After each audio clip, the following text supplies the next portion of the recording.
Hi, has your income, maybe your mortgage history, or the payment history on your student loans been impacted by the pandemic? Well, here are the guidelines. First, let's start with your mortgage history. So if you took the opportunity to go into forbearance, so not make your mortgage payment, typically they offered this for 3 to 6 months. And depending on what arrangements you made with your current lender is what you need to do to qualify.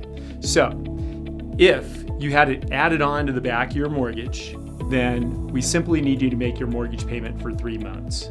At this point, most people have done that. Heaven forbid, we end up in another situation where forbearance becomes a necessity. So if you didn't defer it to the back of your mortgage or have it added on to the back of your mortgage and you still owe that money, you need to bring it current, and then we can complete the refinance. Now, if you bring it current before the application, we don't need to source where the money came from.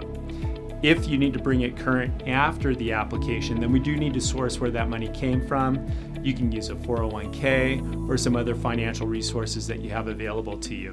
But you do need to bring it current before we close. Now, if your income has been impacted by the pandemic, then depending on what you do for a living, will determine what we need to qualify you.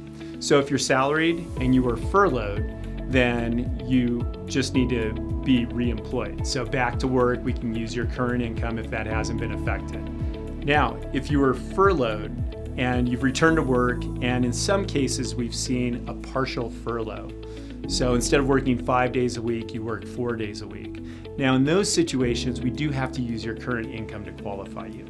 Now, if you receive bonuses or commission income, then we have to still average this year's income and relative to last year's income.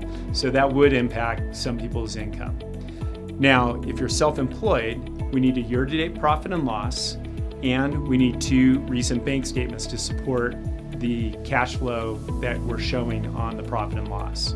One surprise we've seen is that some people have had their student loans go into forbearance. And the government just did this without asking anyone.